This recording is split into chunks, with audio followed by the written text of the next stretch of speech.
하나님 말씀 보겠습니다. 하나님 말씀 창세기 50장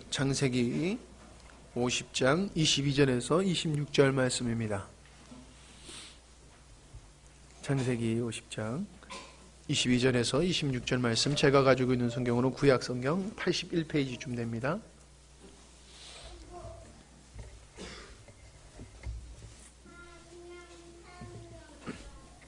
창세기 50장 22절에서 26절 말씀입니다.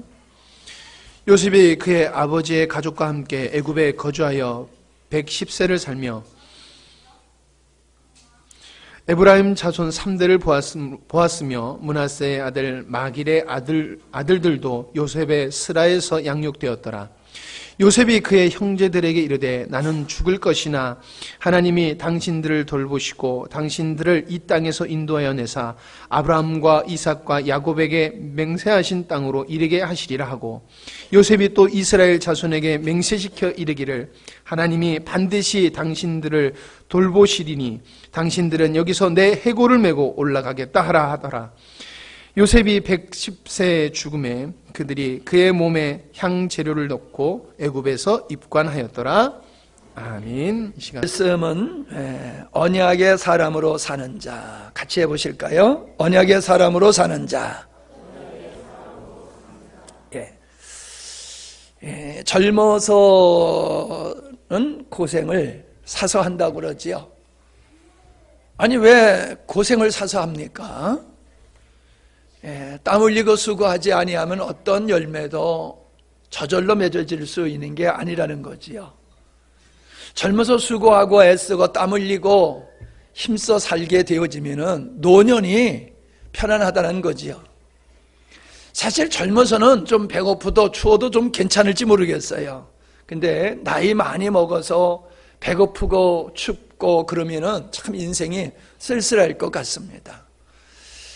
배부르고 등 따숩다라고 하는 것이 만족한 삶을 표현하는 거지 않습니까? 그러니까 오늘 우리가 행복하다라고 하는 거 중요합니다. 그런데 오늘의 행복도 중요하지만은 내일의 행복도 중요하고 나이 많아서 행복도 중요하다는 겁니다. 근데 조금 더 크게 생각해 보면은 우리가 믿음을 갖는다고 하는 것은 이 세상의 전부가 아니지 않습니까? 도리어 이 세상은 잠깐이고 영원한 세계가 있다는 것을 믿는 우리라고 하면은 우리는 영원한 세계를 바라보고 사는 게 맞습니다. 비교해 보세요. 왜 우리가 그러잖아요. 잔치집에 가서 잘 먹으려고 며칠 굶는다고. 그러면 며칠 굶은 거 잔치집에 가서 다 보충할 수 없는 거잖아요. 그저 배불리 먹으면 더 이상 먹지 못하지 않습니까? 우리는 잔칫날을 위해서 오늘을 굶지 않습니다.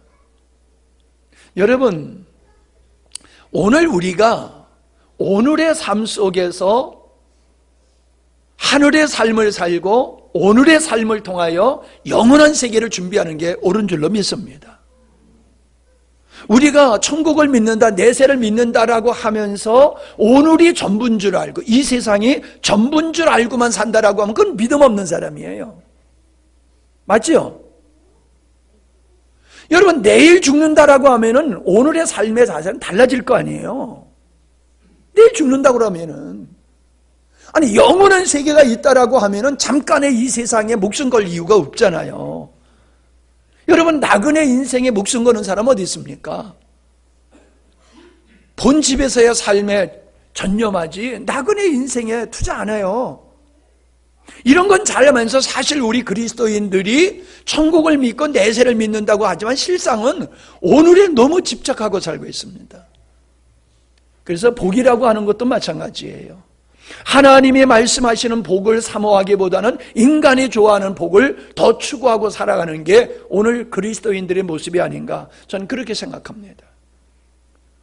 잘못 오해하지 마십시오. 우리가 천국을 사모하고 산다고 해서 오늘을 그저 고난과 역경과 아무렇게나 살아도 된다는 얘기가 아닙니다. 본질을 중요하게 여기자는 얘기지 오늘을 우리가 그냥 아무렇게나 살아도 된다는 얘기가 아닙니다.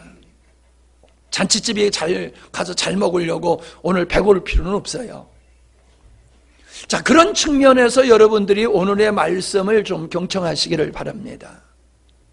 우리는 하나님께서 아브라함에게 오셔서 내가 너로 하여금 큰 민족을 이루고 네게 복을 주겠다. 네 이름을 창대케 하겠다.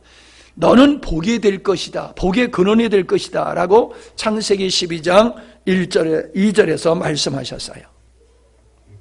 근데 우리가 아는 대로 큰 민족을 이루겠다고 약속하셨지만 고작 하나님이 약속한 아들은 이삭이라고 하는 하나밖에 없습니다.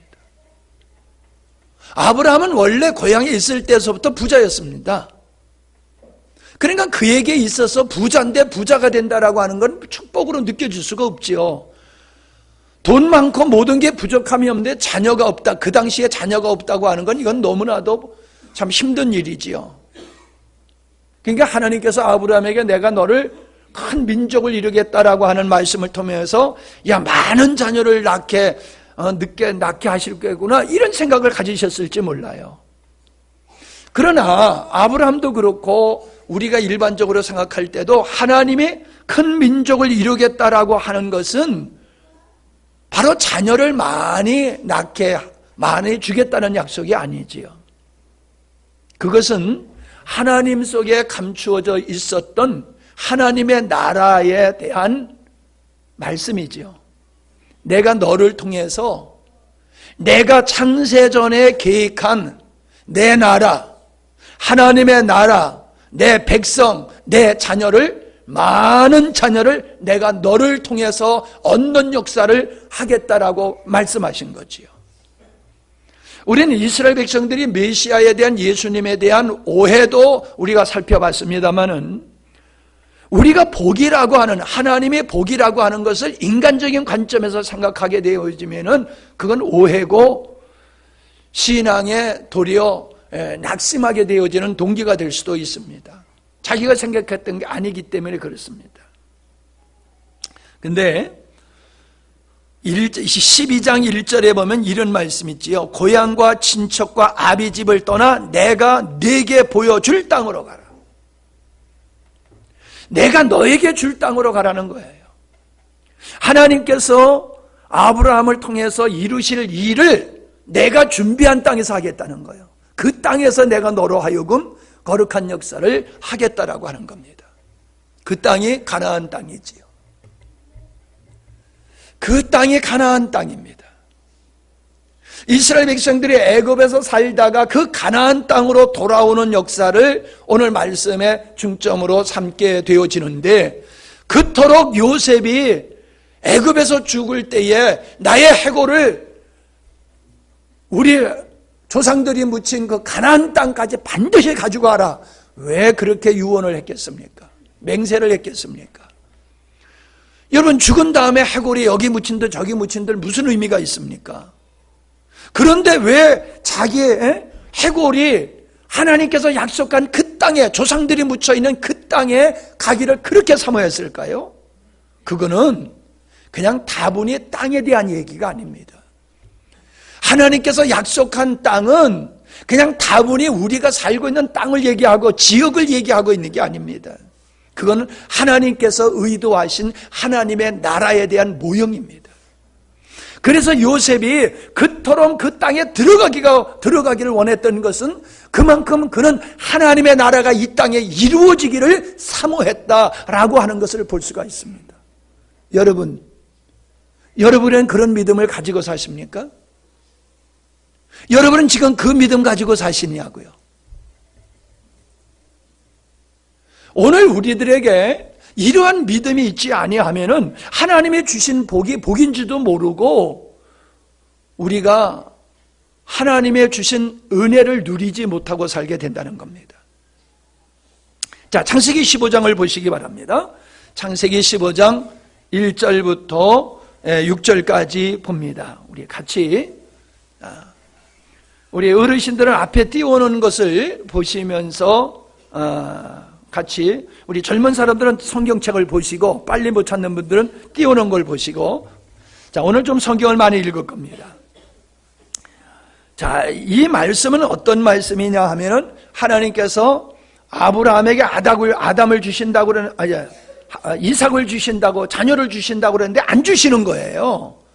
그러니까 그냥 내 종이나 내 후사가 되기를 원합니다. 그렇게 얘기가 됐던 말씀이거든요. 이후에 여호와의 말씀이 환상 중에 아브라함에 임하여 이르시되 아브라함아 두려워하지 말라. 나는 네 방패요 너희의 직업이 큰 상급이로다. 아브라함이 이르되 주 여호와여 무엇을 내게 주시려 하나이까? 무엇을 내게 주시려 하나이까? 나는 자식이 없사오니 나의 상속자는 다 이 다메섹 사람 엘리에셀이니이다. 아브라함이 또 이르되 주께서 내게 씨를 주지 아니하셨으니 내 집에서 길린 자가 내 상속자가 될 것이니이다. 여호와의 말씀이 그에게 임하여 이르시되 그 사람이 네 상속자가 아니라 네 몸에서 날 자가 네 상속자가 되리라 하시고, 그를 이끌고 밖으로 나가 이르시되 하늘을 우러러 무뼈를 셀 수 있나 보라. 또 그에게 이르시되 네 자손이 이와 같이 많으리라. 이와 같으리라. 아브라함이 여호와를 믿으니 여호와께서 이를 그의 의로 여기시고 또 그에게 이르시되 시작. 나는 이 땅을 네게 주어 소유로 삼게 하려고 너를 갈대아인의 우르에서 이끌어낸 여호와니라. 아멘. 여러분, 땅을 준다는 거예요. 이 땅을 주기 위해서 내가 너를 네 고향에서 건져냈다는 거예요. 다분히 그냥 지역 땅을 너에게 주겠다는 게 아니에요. 이 땅을 통해서 내 나라를 이룰 그것을 말씀하시는 거지, 하나님께서. 그러니까 땅을 주겠다는 건 뭐예요? 내가 너를 통해서 내 뜻을 이루리라. 그게 복이라는 거예요. 내 뜻을 이루는 일에 네가 선택됐다는 거예요. 네가 부름을 받았다는 거예요. 이게 복인 줄 믿으시기 바랍니다. 여러분, 이 땅에서 우리가 잘 먹고 잘 사는 걸 복이라고만 얘기하면 안 돼요. 그것도 복이지요. 여러분, 그러나 그것이 우리가 궁극적으로 추구하는 복이 아니에요. 우리의 복은 하나님의 뜻이 나를 통해서 이루어지는 거다. 할렐루야. 하나님의 뜻이 누굴 통해서? 나를 통해서 이루어지는 게 복이라는 거예요. 여러분, 우리가 이 땅을 떠나서 아버지 앞에 갈 때는 그것밖에 가져갈 게 없습니다. 아파트를 가져갈 거예요? 땅을 가져갈 거예요? 자동차를 가져갈 거예요?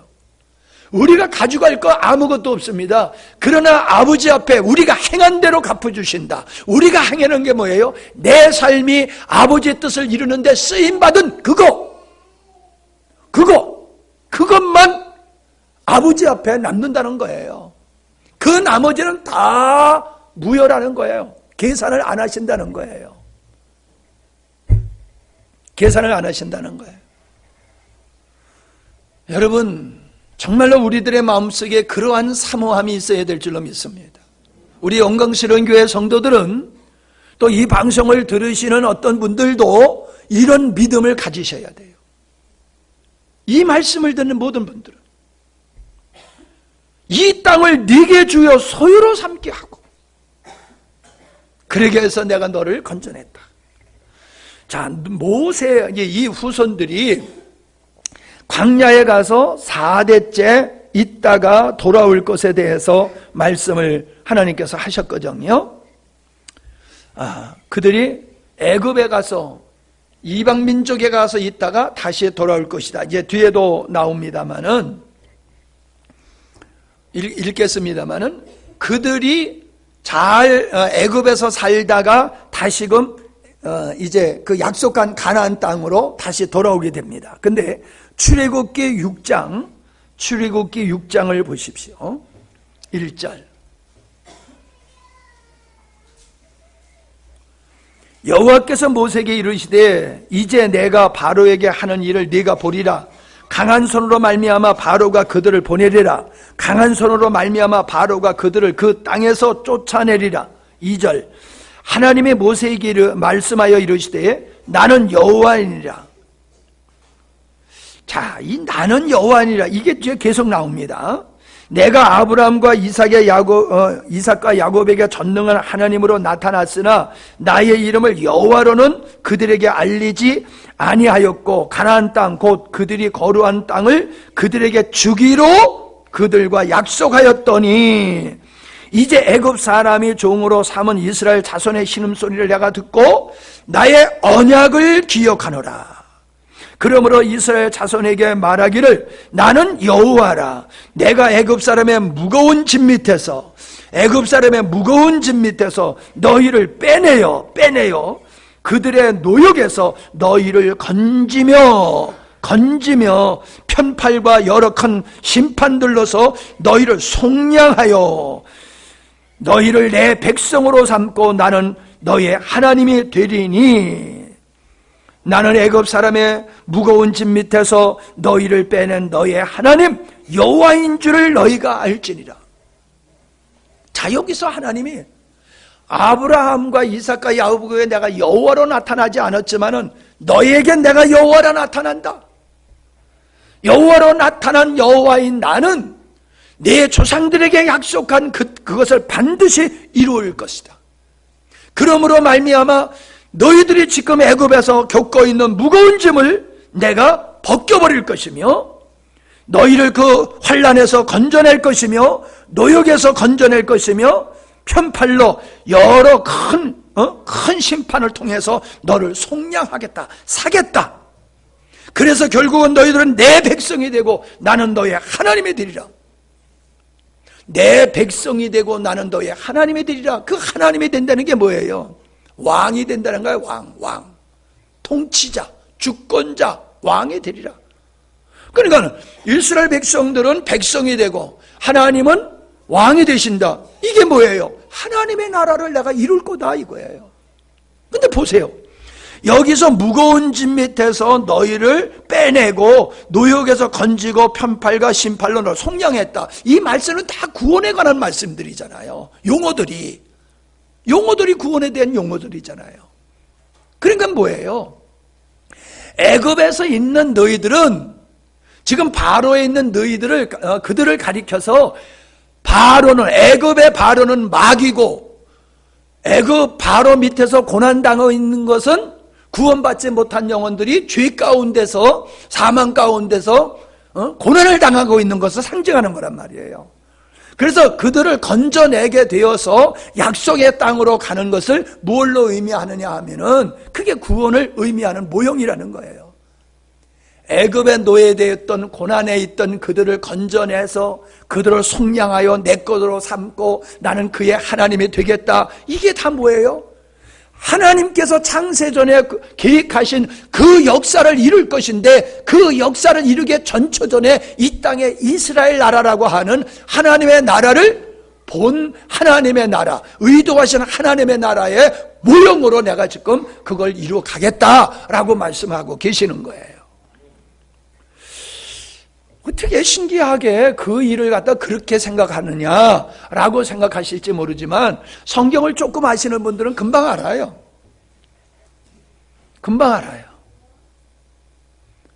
우리는 성경에서 이미 많이 살펴봤지만은 아브라함과 이삭과 야곱과 그 모세를 통해서 주셨던 율법이 예수 그리스도를 말씀하는 거라고 하는 것을 우리는 압니다.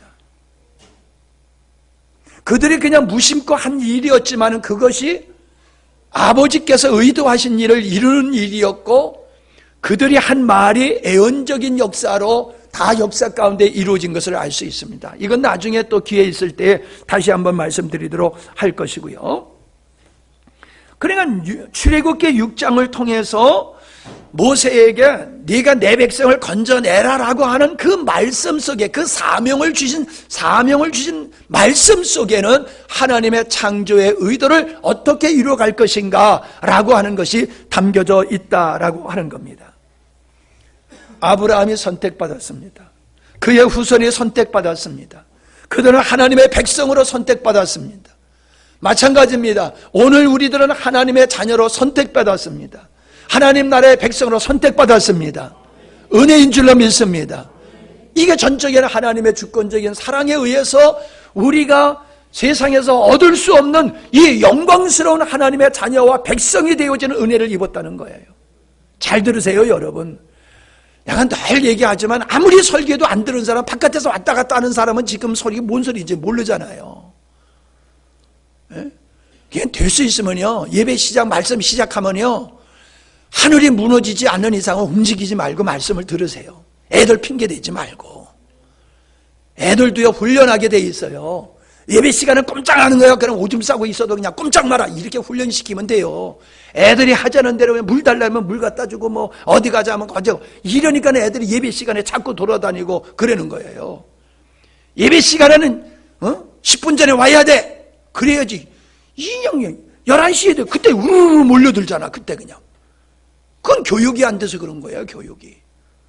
이 말씀을 여러분 잘 들으셔야 돼요. 말씀을 안 들으면 믿음 안 커요. 세상 없어도요, 제가 설교를 잘해서가 아니에요. 하나님의 말씀을 들을 때 믿음이 생기는 거지, 하나님 말씀을 안 들으면 믿음 안 생겨요. 그러니까 제발 말씀 듣는데 전념하시기를 바랍니다. 자, 우리가 생각했던 이 은혜 받았던 아브라함의 후손들, 하나님의 자녀로 삼으시고 백성으로 삼으셨던 그들이 진짜 하나님의 자녀가 되고 하나님의 백성된 삶을 살았나요? 못 살았어요. 그렇게 은혜를 입어서 그렇게 선택됐고 부름은 받았지만은 그들은 하나님의 뜻을 자기 것으로 삼지 않았어요. 하나님의 비전을 자기의 인생의 비전으로 삼지 않았어요. 그러므로 어떤 결과가 왔어요? 그들은 광야에서 다 죽었어요. 하나님은 그들을 사랑해서 선택해서 거저 은혜를 주셨지만은 그걸 받아들이지 않는 그들은 엄청난 하나님의 은혜를 입고도 하나님의 진짜 계획과 상관없는 버림받은 자가 됐다는 거예요. 제가 지난번에도 말씀드렸지요. 유다와 같이 하나님의 영광을 많이 본 사람이 어디 있겠느냐. 이스라엘 백과 같이 하나님의 영광을 많이 본 사람, 은혜를 많이 입은 사람이 어디 있겠느냐. 그러나 그들이 다 광야에서 죽었다는 거예요. 은혜가 부족해서가 아니에요. 그들은 하나님의 경륜을 받아들이지 않은 거예요. 하나님의 창조의 의도를 받아들이지 않은 거예요. 그냥 오직 자기들의 관심에만 관심 갖고 살았던 것을 알게 됩니다. 자, 보세요. 출애굽기 3장 17절을 보면은 내가 말하였거니와 내가 너희를 애굽의 고난 중에서 인도하여 내어 젖과 꿀이 흐르는 땅 곧 가나안 족속, 헷 족속, 아모리 족속, 브리스 족속, 히위 족속, 여부스 족속 이 땅으로 올라가게 하리라. 자, 뭐라고 그랬어요? 젖과 꿀이 흐르는 땅이래요. 젖과 꿀이 흐르는 땅. 13장 5절에도 똑같이 네게 주려고 네 조상들에게 맹세한 바 젖과 꿀이 흐르는 땅을 네가 이루거든. 가나안 땅을 젖과 꿀이 흐르는 땅이라고 말씀하고 있어요. 여러분, 제가 가서 봤더니요, 젖과 꿀이 흐르는 땅이 아니에요. 몰라요. 옛날에는 어땠는지 모르지만요, 이스라엘의 대부분 지방, 중동의 대부분 지방이 사막지대잖아요. 그러니까 이스라엘 땅의 그 곡창지대는 불과 얼마 안 돼요. 거기는 정말로 그 지중해 연안 쪽에는 옥토예요. 그러나 중부로부터 넘어서기 시작하면요, 남부로 가면요, 아라비아 이쪽으로 가면, 이집트 이쪽으로 가면 다 사막이에요. 사막. 뭐가 젖과 꿀이 흐르는 땅입니까? 젖과 흐르는 젖이 많은다. 그래, 우유가 많으려고 그러면은 양이 많아야 되겠죠. 양이 많으려고 그러면 뭐가 있어야 돼요? 풀이 많아야 되겠지요. 꽃과 풀이 많아야 돼요. 자, 젖과 꿀이라고 그랬어요. 꿀이 많으려고 그러면 뭐가 많아야 돼요? 벌들. 벌만 있어가지고 안 돼. 뭐가 또 있어야 돼? 에? 지금 크게 대답한 친구가 한번 대답해봐. 꿀을 많이 따려고 그러면은 벌이 있어야 돼. 맞아. 근데 벌이 어디서 꿀을 가져와? 꽃에서 가져오지. 아이, 똑똑하구만. 그러니까 보세요, 여러분. 하나님께서 약속한 것은 젖과 꿀이 흐르는 땅이다라고 그랬지만은 부분적으로는 그런 땅이 있지만 전체적으로 보면 아니더라는 거예요.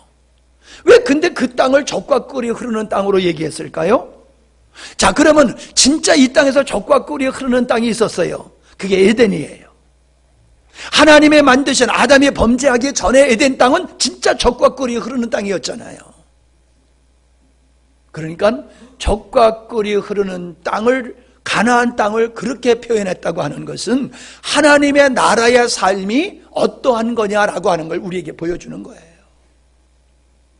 내가 만든 내 나라는, 내 백성들은 누리게 되는 것이 젖과 꿀이 흐르는 땅에서 사는 것과 같다. 할렐루야. 이게 하나님께서 계획하신 거예요. 이게 하나님께서 그걸 이루시겠다는 거예요. 이걸 이루기 위해서 내가 너희들을 선택했다는 거예요. 이스라엘 백성, 너희들은 그 모형이야. 모형이야. 모델 하우스라는 거예요. 보세요, 여러분. 이스라엘 백성들이 가나안 땅에 들어와서 하나님의 온전한 백성으로 살았을 때에 그들은 정말로 젖과 꿀이 흐르는 땅에서의 삶을 살았잖아요. 부족함이 없이 살았잖아요. 아니, 광야서부터 그랬잖아요. 광야서부터 그들은 젖과 꿀이 흐르는 땅에서 사는 것과 같이 하나님께서 필요한 대로 다 공급해 줬잖아요. 우리는 사사기를 통해 가지고 그 백성들이 부족함이 없이 살았던 것을 우리는 알고 있잖아요. 온전한 하나님의 나라의 상징인 다윗의 왕국에는 모든 주변의 족속들이 조공을 갖다 바치고, 솔로몬 시대에는 금과 은을 그냥 조약돌과 같이 취급했다고 그랬잖아요. 얼마나 금은 보화가 많았는지. 그게 뭐예요? 아, 하나님을 믿으면 이렇게 부자가 되는구나. 아니에요. 하나님의 나라의 삶이 이런 삶이야. 그거를 상징적으로 보여주는 거예요. 이 땅에서 부요함, 넉넉함, 금은보함, 이게 뭐예요? 우리는 하나님을 표현할 때 정금보석으로 표현하고 있어요. 정금보석으로. 그러니까는 그들이 가나안 땅에서 누리고 있었던 그 하나님의 이스라엘 왕국을 누렸을 때에 그들이 누렸던 그 풍요로움은 하나님의 나라 백성들이 누릴 수 있는 축복을 상징적으로 표현한 줄로 믿습니다. 여러분, 뭘 사모하십니까? 진짜 이 땅에 금은보화를 원하십니까? 착각이에요. 이스라엘 백성들은 메시아가 와서 그런 나라를 만들어 줄 줄 알았어요. 근데 주님은 내 나라는 이 땅에 있지 않다라고 말씀하셨잖아요. 오늘 여러분, 사랑하는 성도 여러분, 오늘 한국교회 모든 하나님을 믿는 사람들이 추구해야 되는 것은 이 땅의 금이 아니에요. 하나님의 나라의 금이에요. 왕같은 제사장의 삶을 1000년 동안 살리라. 그게 뭐예요? 이 땅에서 왕이 되어서 산다라고 하면 이게 말이 안 되잖아요. 다 왕이면 어떻게 돼요? 응? 나도 왕, 너도 왕. 그러면 다 왕이면 다 쫄기지 뭐. 그걸 얘기하는 게 아니에요. 하나님 나라에서 그분으로 말미암아 그 백성으로 살게 되어지는 삶이 왕과 같은 삶을 살게 된다는 거예요. 할렐루야. 이게 여러분에게 보여지시기를 바랍니다. 그리고 이것을 여러분이 사모하시기를 바랍니다. 이사야 11장에 보면요, 이사야 11장에 보면은 다윗의 뿌리에서 한 왕이 나온대요. 다윗의. 자, 저거를 보시면서 제가 현대어로 읽겠어요. 여러분은 여러분의 성경을 보면서 눈으로 읽으시기 바랍니다. 왜냐하면 이해를 돕기 위해서 현대어로 읽는 겁니다. 1절입니다. 다윗의 왕족의 혈통은 잘라진 나무처럼 끊어질 것이지만 줄기에서 새순이 돋고 뿌리에서 새 가지가 나오듯이 다윗의 후손 가운데서 한 새로운 왕이 일어날 것이다. 이게 예수님을 얘기하는 거예요. 여호와의 성령께서 그에게 자기 백성을 다스릴 지혜와 자기 백성을 다스릴 지혜, 하나님의 나라지요, 지식과 재능을 주실 것이며 그는 여호와의 뜻을 알고 그를 두려운 마음으로 섬길 것이며 그에게 순종하는 것을 즐거움으로 여길 것이다. 그는 눈에 보이는 외모나 귀에 들리는 소문으로 심판하지 않을 것이며 가난하고 힘없는 자들을 옹호하고 세상의 악인들을 쳐서 죽일 것이며 정의와 성실로 자기 백성을 다스릴 것이다. 6절. 자, 요게 조건까지 읽은 건 그 나라를 이렇게 이루을 것을 말씀하고 있는데 6절부터는 더 아주 신랄하게 표현하고 있어요. 6절 시작. 내가 읽어야지. 그때에 이리와 어린 양이 함께 살며. 여러분, 이리와 양이 함께 살 수 있어요? 표범이 어린 염소와 함께 눕고 송아지와 사자 새끼가 함께 먹으며 어린아이들이 그들을 돌볼 것이다.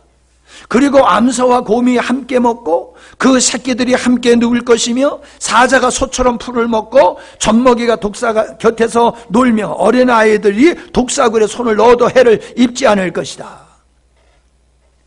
여러분, 이걸 읽으면 어디가 생각나세요? 에덴 동산이 생각나죠? 에덴 동산. 에덴 동산 범죄하기 전에 에덴 동산은 이랬단 말이에요. 그러니까 여러분, 뱀하고 아담하고 하와하고 대화를 했잖아요. 그때는 짐승하고 사람하고도 대화를 했잖아요. 뱀이 와서 꼬셨잖아요. 사탄인데 사탄이 뱀을 통해서 역사했단 말이죠. 그러니까 지금의 우리의 시대와는 전혀 상상할 수 없는 그런 시대였다는 거죠. 그리고 모든 짐승은 사람에게 굴복했다는 거예요. 근데 범죄함으로 이게 깨져버렸잖아요. 그런데 지금 다윗의 뿌리에서 한 새싹이 돋아가지고 왕이 될 것인데 그가 이런 나라를 세울 것이다, 이렇게 이사야가 예언하고 있는 거예요. 그러니까 그런 나라가 이 땅에서 오겠어요? 이 땅에서 오지 않지요. 그러니까 이 말씀은 뭐예요? 에덴의 이야기를 끌어다가 쓰면서 이게 바로 하나님의 나라에서 있을 수 있는 일이야. 그러니까 거기가 뭐가 있다는 거예요? 싸움이 없다는 거예요. 죽음이 없다는 거예요. 화평하다는 거예요. 짐승과 사람이 같이 살고, 사자하고 염소하고 양의 새끼하고 같이 살고 아이들이 독사굴에 손을 넣어도 괜찮다? 이건 죄가 없다는 거예요. 적대 관계가 없다는 거예요. 하나님의 나라를 상징하는 거예요. 에덴 동산과 같이. 이러한 나라를 하나님께서 세우겠다, 그 말씀하고 있는 거예요. 자, 9절에 보세요. 아주 적나라하게 말씀하지요. 하나님의 거룩한 산 시온에는, 예루살렘이죠. 예루살렘은 하나님 나라의 상징이에요. 거룩한 산 시온에는 해로운 것이나 악한 것이 아무것도 없을 것이다. 이것은 바다의 물이 가득하듯이 세상의 여호와를 아는 지식에 충만할 것이다. 왜? 하나님의 나라가 이루어졌으니까 하나님을 아는 지식에 충만할 수밖에 없지요. 이날의 이새의 후손 누구예요? 다윗을 얘기하는 거죠. 이새의 후손의 온 세계의 구원의 상징이 될 것이며 모든 민족이 그에게 모여들 것이요 그가 사는 땅은 영광스러운 것이 될 것이다. 이게 하나님에 대한 이야기예요. 하나님에 대한 이야기. 우리는 믿는 자 안에 이루어지는 하나님의 나라를 가나안으로 비유하고 있다라고 하는 것을 살펴보고 있습니다. 자, 그런데 가나안 땅에는 7 족속이 이미 살고 있어요. 7 족속이. 근데 그 족속들을 다 쫓아내고 이스라엘 백성들을 살게 했거든요. 그러니까 일반적인 사람들이 다 어떤 생각을 하냐면 하나님은 폭군이로구나. 아니, 잘 살고 있는 사람을 다 쫓아내고 그 땅을 이스라엘 백성 아브라함 후손에게 주셨다? 그건 말도 안 된다. 그건 사랑의 하나님이 아니다. 그렇게 말을 합니다. 여러분, 이번에 우리 동기 목사님이 와서 얘기하는데 미국의 들판을 가보면은 로켓 산맥만 넘어가면 그냥 평지래요. 저 동해안까지. 예? 동해안.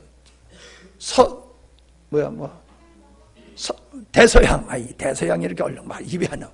대서양까지 그냥 평지래요. 그래서 포도밭이 하나 생기면은 서울서 부산 갈 거리만큼이 그냥 포도밭이래. 그냥 쫙 포도밭이래. 아이고, 상상이 안 가. 난 상상이 안 가. 그거 보러 한번 가볼까 봐. 포도밭 보러. 네? 아니, 지금도 저 몽골이나 캐나다나 브라질이나 이런 데 가면요, 사람이 살지 않는 넓은 땅이 그렇게 많다는 거예요. 지금 사람이 그렇게 많아도 모여 사는 데만 많지 대부분의 땅이, 놀고 있는 땅이 엄청나게 많다는 거지요. 아니, 지금도 그런데 그 아브라함 시대에 땅이 없어서 왜 거길 삐짓고 거기에 들어가서 살고 있는 사람을 쫓아내고 그 땅을 주셨겠어요? 땅을 주려고 그러면 널찍한 땅, 아무도 없는 땅을 주면 되지요. 이해가 되세요? 오해하지 마세요. 인간적으로 생각하니까 자꾸 우리가 그렇게 생각을 하는 거예요. 창세기 15장을 보세요. 창세기 15장 16절. 네 후손들은 4대 만에 이 땅으로 돌아올 것이다. 이것은 아직 아모리 족속의 죄가 절정에 달하지 않았으므로 그때까지는 내가 그들을 쫓아내지 않을 것이기 때문이다. 해가 져서 어두울 때에 연기나는 화로가 보이며 밝게 타오르는 햇불이 쪼개놓은 그 짐승의 사체 사이로 지나갔다. 18절. 그때 여호와께서 아브라함에게 이렇게 약속하셨다. 내가 이집트 강에서부터 유브라데의 강에 이르는 이 땅을 네 후손에게 주겠다. 여기도 나오잖아요. 땅을 네 후손에게 주겠다. 이게 약속이란 말이에요. 아브라함에게 하신 약속. 그것은 겐족속, 그리스족속, 갓족속, 감몬족속, 헷족, 브리스족, 르바족, 아모리족, 가나안족, 기르가스족, 여부스족의 땅이다. 자, 보세요. 여기서 뭐가 보입니까? 그들이 죄가 관영할 때까지는 그냥 내가 그들을 여기서 살게 했겠다. 7족속을 그냥 그 땅에서 살게 하겠다. 그러나 너의 후손들이 4대 만에 이 땅에 돌아올 때가 되어지면은 이 땅의 죄로 관영할 것이다. 그때는 내가 이들을 심판할 것이다. 이제 이해가 되세요?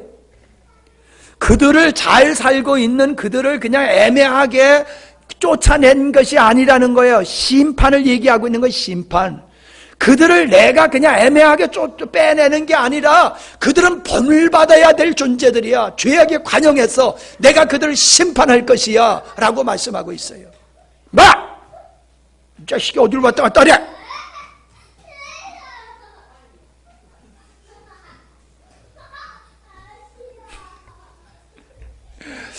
오늘 침 한 대 맞았으니까 어떻게 되려는지 모르겠어요. 자, 뭘 얘기하고 있어요? 잘 살고 있는 사람이 애매하게 그냥 쫓아냈다는 거 아니에요. 그들은 벌 받아야 할 존재였다는 거예요. 심판받아야 될 존재였다는 거예요.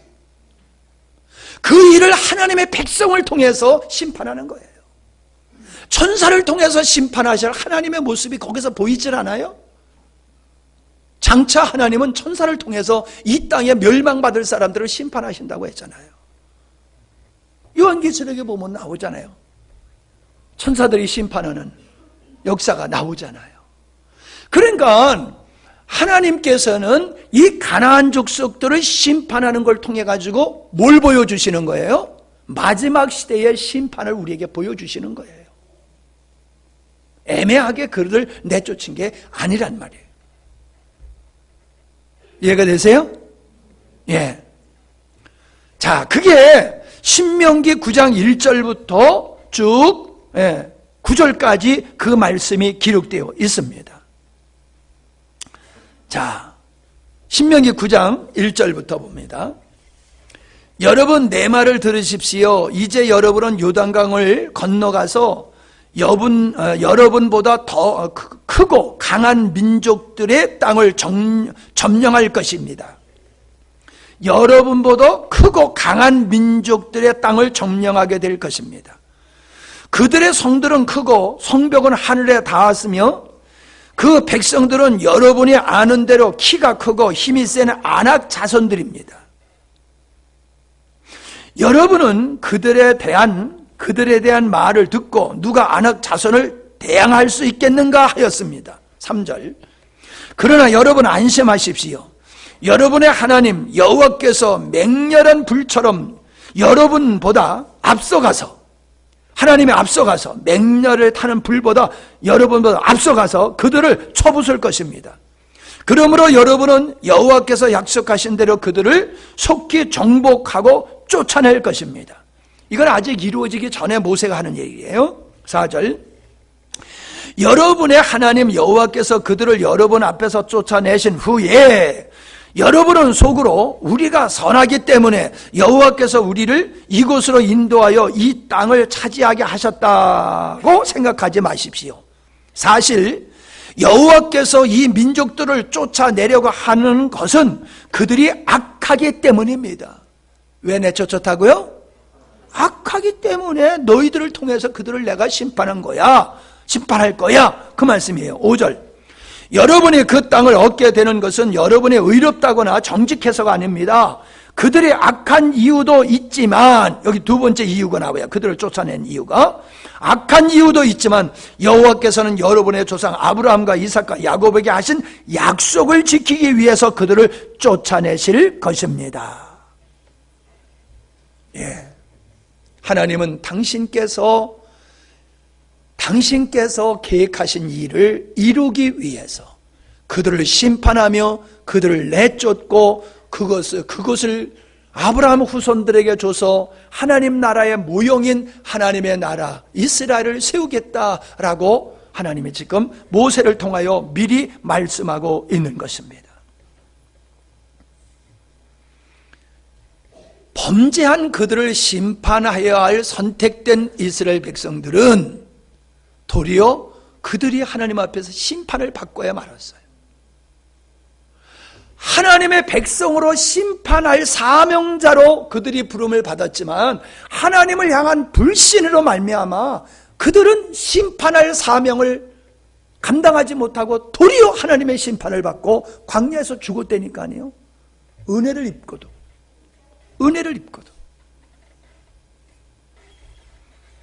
자, 하나님의 약속을 믿음으로 받아들이면, 하나님의 계획을 믿음으로 받아들이면 우리에게 복이 되지만, 하나님의 계획을, 하나님의 복을 우리가 거절하고 땅의 복을 추구하게 되어지면 광야에서 죽은 이스라엘 백성과 같이 된다. 즉 하나님의 약속이 저주가 된다라고 하는 것을 우리는 보고 있는 것입니다. 우리는 마태복음 11장 12절에 천국은 침노를 당하나니 침노하는 자는 빼앗느니라 라는 말씀을 보게 됩니다. 아니, 천국을 어떻게 우리가 땅을 뺏듯이 뺏고 침략해 들어가서 얻을 수가 있습니까? 말이 안 되지요. 그러니까 천국은 침노하는 자의 것이다. 여기서 말하는 천국은 죽어서의 천국을 얘기하는 게 아니에요. 이 땅에서의 천국을 얘기하는 거예요. 하나님의 나라. 이 땅에서 하나님의 나라를 들어가서 백성이 되고 은혜를 누릴 수 있는 사람은 누구냐? 믿음으로 사는 사람이라는 거예요. 그 하나님에 대한 갈망을 갖는 사람이라는 거예요. 그 이스라엘 백성들이 가나안 땅에 요셉과 같이 가나안 땅에 대한 목마름을 가지고 있었던 사람은 딱 2명밖에 없었어요.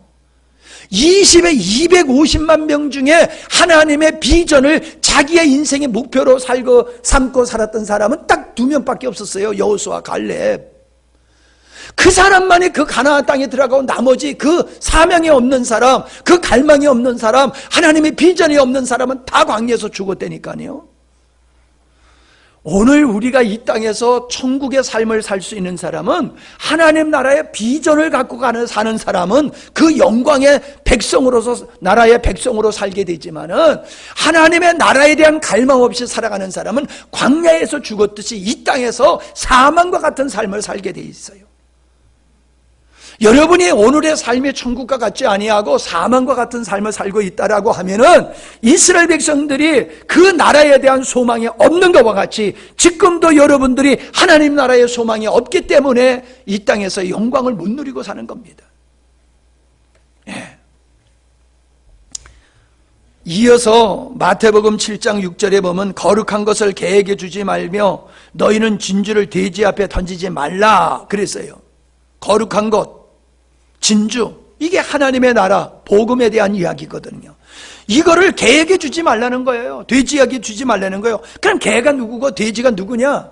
비전이 없는 사람이에요.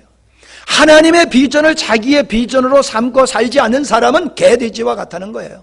그렇기 때문에 하나님은 결코 그 나라의 영광을 그에게 허락하지 않는다. 그러면서 하시는 말씀이 구하라, 찾으라, 두드리라고 말씀하고 있어요. 침노하라는 거죠. 천국을 침노하라, 취하라는 거예요. 가나안 땅의 7 족속을 쫓아내고 그 땅을 정복해야 돼요.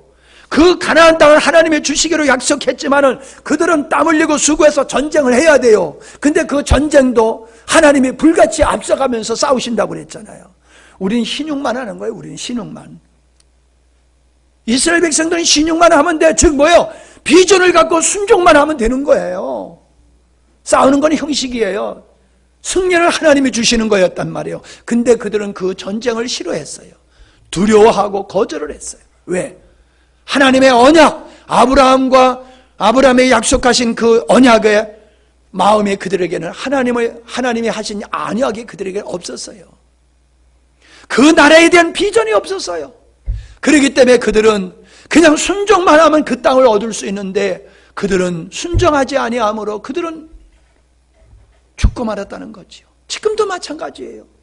그저 우리는 하나님께 순종만 하면은 하나님 나라 백성으로서의 그 하나님의 영광을 누리며 살 텐데 우리는 하나님의 백성으로 살면 죽는 줄 알고 하나님 백성 되기를 거절하고 자기 힘, 자기 노력으로 살려고 한단 말이죠. 저 안악자손 거인들 우리가 어떻게 싸워 이길 수 있어? 안 된다는 거지요. 그들은 성은 크고 성벽은 하늘에 닿았다.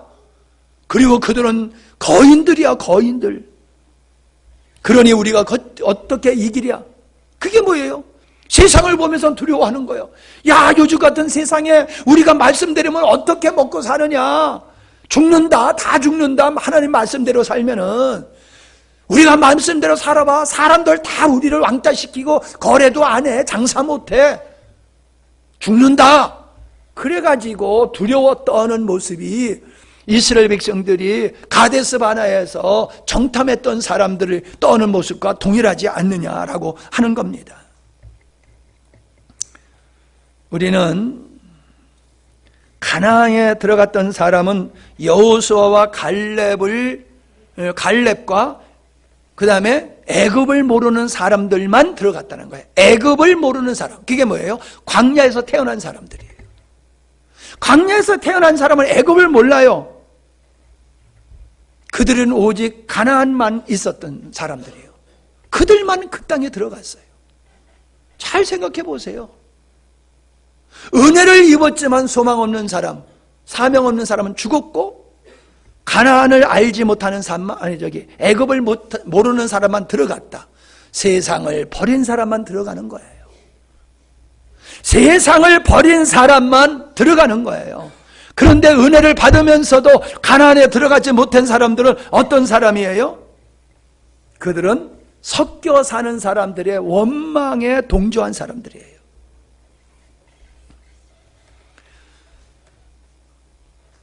민수기 11장 4절을 보면, 민수기 11장 4절을 보면 그들 중에 섞여 사는 다른 인종들이 탐욕을 품음에, 그들 중에 섞여 사는 다른 인종들이 탐욕을 품음에 이스라엘 자손도 덩달아서 탐욕을 품고 하나님을 원망했다는 말씀이 나오는 거예요.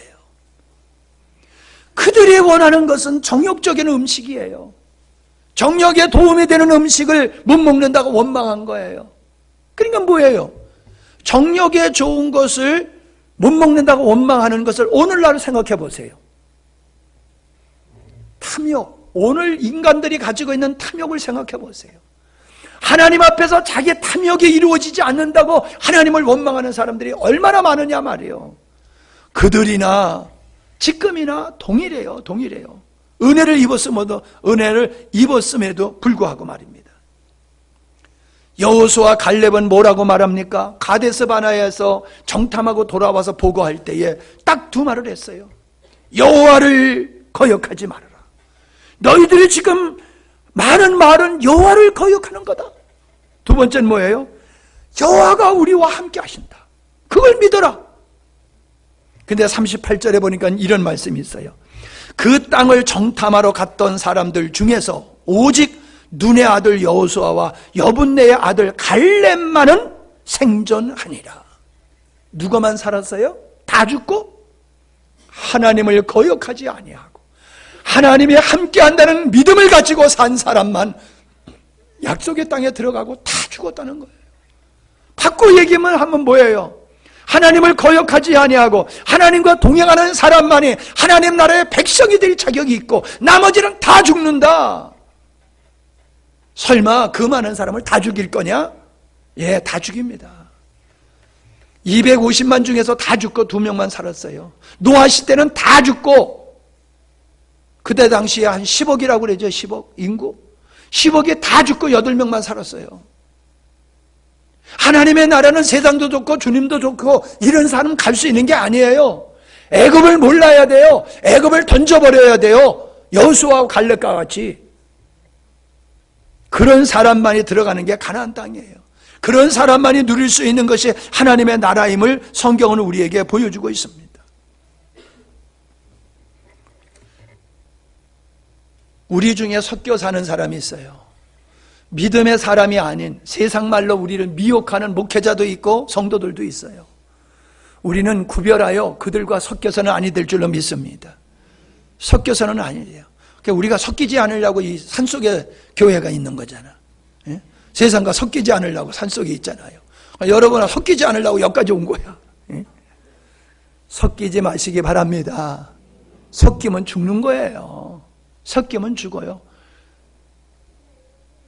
바른 보고하는 여호수아와 갈렙 말을 따라서야지. 왜 10명을 따라가냐 말이에요. 오늘날 수많은 사람이 10명을 따라가. 번영신학에 근거해서 예수 잘 믿으면 건강하고 예수 믿으면 복 받는다 하니까는 아멘 할렐루야 하고 다 쫓아가잖아요. 아니야, 예수 믿으면 고난 받는 거야. 예수 믿으면 손해도 보는 거야. 그러니까는 아이고 난 저런 예수 안 믿을래. 그리고 안 믿잖아요. 복음적인 교회는요, 그렇게 사람이 안 모여요. 안 모여요. 왜 복음적인 교회에 사람이 왜 이렇게 안 모이느냐? 복음적인 걸 추구하는 사람이 그렇게 적다는 거예요. 여러분 복 있는 자인 줄로 저는 믿습니다. 여러분 복음을 위해서 모든 걸 포기하고 여러분은 믿음의 생활을 하고 계시는 분이지 않습니까? 우리의 환경이 어떠하냐라고 하는 게 중요한 게 아니라는 거지요. 자, 그들은 요단강을 홍해와 같이 건넜어요. 홍해와 같이 요단강을 건너서 그것도 요단강을 건널 때에 갈라진 다음에 홍해를 건너갔지만은 요단강은 안 그랬어요. 자, 우리 이제 진군이다. 요단강 도하한다. 그러니까 다 이제 이사 준비하라. 그때도 요단강은 그냥 흐르고 있었어요. 집합 이제 출발이다. 그런데도 요단강은 그냥 흐르고 있었어요. 근데 그 백성들은 여호수아가 명령하는 대로 다 이삿짐 싸고 출발할 준비를 하고 있어요. 앞에는 강이 흐르고 있는데도. 근데 여호수아가 말해요. 법궤를 맨 제사장이 앞으로 전진! 어디로 들어가라는 거예요? 강물 속으로 들어가라는 거예요. 그런데 제사장들은 법궤를 메고 강물 속으로 들어가는 거예요. 들어가는 거예요. 빠져 죽는 거지요. 그런데 들어가니까는 물이 끊쳐지기 시작하는 거예요. 그래서 그들이 요단강을 그냥 건넜다는 거예요. 순종하니까는 하나님이 일하시는 걸 보여주잖아요. 여러분 들어갔어요. 가나안 땅에. 들어가자마자 하나님께서 전투하기 전에 뭘 시키냐면 남자는 다 할례를 하라. 아니 우리는 알잖아요. 야곱이 그 고향에서 그 외산촌 집에서 있다가 돌아오다가 그 딸이 세겜성에서 강간을 당했잖아요. 그러니까는 오빠들이 화가 나가지고 그 성의 사람들을 다 죽이려고 계략을 세운 게 뭐예요? 너네들이 할례를 받으면 우리가 통혼하겠다.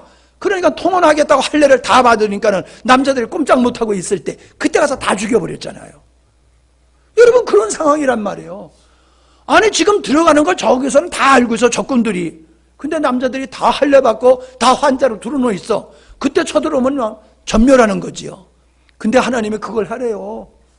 이건 전술적으로도 말이 안 되는 거지요. 몰살시키려고 그러시나요? 그런데도 순종했잖아요. 야, 여리성을 돌 때에 여리성을 그냥 뺑뺑 돌래요 그냥. 아니 무슨 전쟁을 그렇게 해요?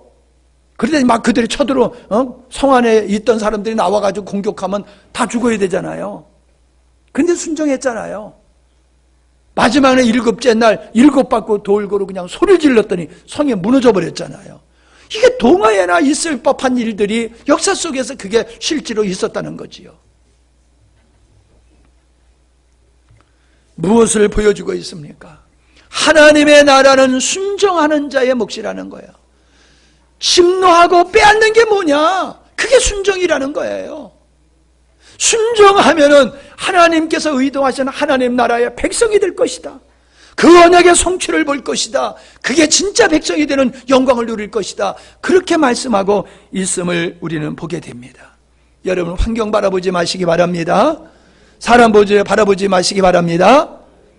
주님만 바라보시기 바랍니다. 미국 바라볼 필요 없어요. 트럼프 그 사람 바라볼 필요 없어요. 오직 하나님 바라봐야지 이 민족이 살 줄로 믿습니다. 하나님 바라보면 하나님이 트럼프를 쓰든지 지진을 나게 하든지 백두산을 폭발시키든지 그냥 핵폭탄이 거기서 그냥 저들이 가지고 있는데 그냥 펑 터져가지고 어떻게 되든지 그건 뭐 하나님이 알아서 하실 일이고요. 우리는 하나님 바라봐야지 인간적으로 이 나라를 지키려고 하면 안 될 줄로 믿습니다. 하나님 바라봐야 돼요. 하나님은 의지해야 돼요. 걱정하지 마세요, 대입. 걱정하지 마세요, 직장. 걱정하지 마세요. 중요한 건 뭐예요? 여러분이 하나님과 동행하고 여러분이 하나님이 가지신 비전을, 여러분의 비전을 갖고 사느냐는 거예요. 다시 생각해 보세요. 여러분 정말로 여러분의 마음속에 주님의 비전이 여러분의 비전이 되어 있는지를. 그 사람만 그 나라에 들어가는 거예요. 나머지는 다 들러리 서다가 다 광야에서 죽었던 그들과 같이 되는 거예요. 말씀을 마치겠습니다. 히브리서 6장 4절을 보면요, 거기 이해가 되지 않는 말씀이 있어요. 히브리서 6장 4절. 일단 하나님의 계시의 빛을 받고 하나님의 선물을 맛보고 성령을 체험하며 하나님의 좋은 말씀과 내세의 능력을 맛본 사람들이 타락하게 되면, 자, 여러분, 우리가 이 말씀을 들을 때 아니 이런 은혜를 입고도 어떻게 타락해? 이런 생각 드시죠? 그죠? 이렇게 은혜를 입고 어떻게 타락해? 근데 여러분은 이런 은혜를 안 입었다고 생각해요? 우리가 이 은혜를 입은 자입니다. 우리가 이 은혜를 입은 자예요. 이스라엘 백성이 그렇게 하나님의 은혜를 입은 자였고, 아담이 그렇게 하나님의 은혜를 입은 자였고, 유다도 그렇게 하나님의 은혜를 입었던 자였지만은 그들은 하나님을 떠났어요. 버렸어요. 오늘도 이 땅에 수많은 사람들이 이런 하나님의 은혜를 입고도 여전히 자기를 위해서 사는 거, 그게 뭐예요? 예수를 다시금 십자가에 못 박는 것이라는 거예요. 그래서 회개할 길이 없어요. 뭐라 그랬어요? 하나님의 아들을 다시 십자가에 못 박아 공견하게 수치를 당하게 하는 행위다. 여러분, 예수님을 다시금 십자가에 못 박는 그 일이 뭐예요? 그러면 다시금이라고 그랬으니까 첫 번째 예수님을 십자가에 못 박았던 일이 뭐냐고요? 그게 자기를 위해서 사는 거잖아요. 자기 목적, 자기 마음대로, 자기 행복, 자기 탐욕을 위해서 사는 것 때문에 예수님이 죽었잖아요. 십자가에 달리셨잖아요. 그런데 여기서 이렇게 하나님의 계시를 받고 선물을 받고 성령을 체험하고 하나님의 말씀과 내세의 능력을 맛보고도 자기를 위해서 사는 사람이 이 땅에 얼마나 많냔 말이에요. 자기 탐욕과 자기 만족을 위해서, 자기 기쁨을 위해서. 여러분은 나는 아니라고 생각하지요? 그럼 다시 물어볼게요. 여러분이 아니라고 하면 여러분이 힘써 애써 사는 것이 정말 그 나라를 위해서 살고 있습니까? 오늘 내가 예배 전에 묵상하는데 그런 생각이 들더라고요. 하나님의 말씀에 순종해서 득이 되는 거 있고요, 하나님의 말씀에 순종하니까 손해보는 일이 있어요. 잘 생각해 보세요. 하나님의 말씀에 순종하면 욕을 먹어요. 왜? 전도를 해야 되잖아요. 전도하면 욕 먹지요, 힘들지요, 돈 들어가지요. 하나님께 순종하면 손해보는 게 있어요. 육신적으로 손해보는 게 있어요. 육신적으로. 그러니까 그건 안 해. 육신적으로 손해보는 일은 안 해. 근데 하나님 말씀에 순종하면 득이 되는 일이 있어요. 그게 뭐예요? 사람들이 칭찬해. 사람들이 박수치고 칭찬해. 그리고 복을 받는데, 그러니까 헌신하고 충성하고 헌금하고 그러잖아요. 왜? 순종하니까 나에게 득이 오잖아요. 그러니까 이게 진짜 순종이냐 말이에요. 진짜 순종은 득이 되는 것만 순종이 아니라 육신적으로 물질적으로 손해를 봐도 순종하는 게 그게 진짜 순종이지, 가려가지고 나에게 내가 원하는 것만 떨어지는 순종을 하고 내가 수고하고 애쓰고 땀 흘리고 피 흘려야 될 건 안 하고, 그게 무슨 순종이냐고요. 그러니까 우리의 순종은 가짜예요. 여러분, 순종은 가짜예요. 우리가 우리 주변에 멀리 생각하지 마세요. 여러분 가족들이 예수를 안 믿고 있는데도 어떻게 그렇게 평안할 수가 있습니까? 여러분 가족들이 교회에 안 나왔는데도 어떻게 그렇게 편안하게 예배를 드릴 수 있습니까? 예? 아니, 황교안 뭐냐, 단식이라도 해야 되잖아요, 하나님 앞에. 예? 하나님, 나를 먼저 구원하셔서 우리 가정 구원하려고 하셨지 않습니까? 그러니 우리 가정 구원해 주세요 하고 하나님 앞에 단식이라도 해야 될 거 아니에요? 때가 되면 나오겠지. 그리고 내버려 두고 있잖아요. 왜? 손해볼 거 하나도 없잖아요, 육신적으로는. 그게 우리의 수준이에요. 그게 우리의 수준이에요. 깨어나세요, 여러분. 여러분을 여러분 스스로 여러분의 잣대로 우리를 보지 말자고요. 하나님의 관점에서, 하나님의 말씀 앞에서 우리를 성찰해 보자고요. 이렇게 신앙생활해도 되는 게 아니에요. 우리는 과거에 이래도 괜찮겠지 하다가 나라가 이 꼴이 됐잖아요. 더 가면은 필리핀 꼴이 되는 거예요. 더 가면은 저 아르헨티나와 같은 꼴이 되는 거예요. 그 나라들이 과거에는 잘 살았던 나라들이에요. 근데 지금은 그렇게 꼬라지가 그렇게 돼버렸잖아요. 왜? 괜찮겠지, 잘 되겠지, 그렇게 하다가. 여러분, 대한민국을 바라보는 시각이 왜 노인과 젊은이들이 이렇게 달라야 될까요? 똑같은 현상인데 왜 노인네들은 그렇게 걱정돼가지고, 왜 그렇게 그리스도인들은 걱정이 돼서 밤새워서 철회하고 그럴까요? 어떤 사람들은 괜찮대잖아. 괜찮아. 왜 저러는지 몰라. 괜찮아. 잘 될 거야. 잘 되긴 나라 꼴이 지금 잘 돼갑니까 지금? 근데 잘 될 거래. 육적으로도 우리가 우리의 관점에서 세상을 보면 잘못 판단하고, 영적으로도 우리가 우리 관점에서 우리를 보면 괜찮은 신앙인이에요. 하나님의 관점에서 볼 수 있기를 바랍니다. 하나님의 관점에서 봐야 돼요. 하나님의 관점에서. 세상은요, 내가 알고 있는 게 전부가 아니더라고요. 내가 알고 있는 게 전부가 아니야. 의사를 만나보면은 내가 모르는, 내가 알고 있는 건 요만큼밖에 안 돼. 예? 경제인을 만나서 얘기하다 보면 나는 경제에 대해서 아는 게 요만큼밖에 안 돼. 정치하는 사람 만나서 얘기하다 보면은요, 정치하는 세계가 우리가 상상할 수 없는 일들이 벌어지고 있어요. 우리는 함양이라는 총구석에서 결국 알고 있는 건 요만큼밖에 안 되고, 방송이라는 데서 나오는 건 거짓말밖에 없어요. 그걸 우리는 전부인 줄 알고 있어요. 세상은 그렇게 간단하지 않습니다. 우리는 하나님의 관점에서 세상을 보는 훈련이 되어야 될 줄로 믿습니다. 하나님의 관점에서 나를 보고, 오늘 교회를 보고, 이 시대를 봐야 돼요. 이 시대를 바라봐야 돼요. 그렇지 아니하면은 회개할 수 없는, 회개할 길이 없는 그러한 불행한 일을 당한다고 히브리서 기자는 우리에게 그 말씀해 주고 있지 않습니까? 하나님의 창조 의도인 하나님의 나라에 대한 언약, 이것이 우리의 비전이 되기를 바랍니다. 그 비전을 위해서 사실 때에 이 땅에서부터 천국의 삶을 사시고 하나님의 영광을 누리는 삶이 될 줄로 믿습니다. 이게 진짜 복이다요.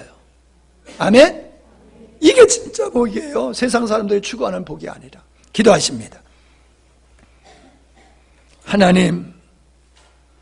하나님께서는 역사 속에서, 특별히 이스라엘의 역사 속에서 하나님께서 계획하신 일들 모형으로 보여주셨고, 우리에게 그림으로 보여주시며, 그래서 우리가 가는 길에 확실한 길임을 가르쳐 주시고, 좌로나 우로나 치우치지 않는 온전한 믿음을 살도록, 그날에 후회하지 않도록 우리에게 은혜를 베풀고 계십니다. 우리로 하여금 깨어있게 하시고, 주님께서 걸어가시는 길 뚜렷하게 보게 하시고, 우리도 그 길 걸어가는 저희들이 되게 하여 주시옵소서. 이 자리에서 함께 예배드리는 우리 모두들, 우리 모두가 광야에서 죽은 자와 같이 되지 않게 하시고 여호수아와 갈렙과 같이 그 영광의 나라에 들어가는 귀한 백성들 되게 하여 주시옵소서. 예수님의 이름으로 기도하옵나이다. 아멘.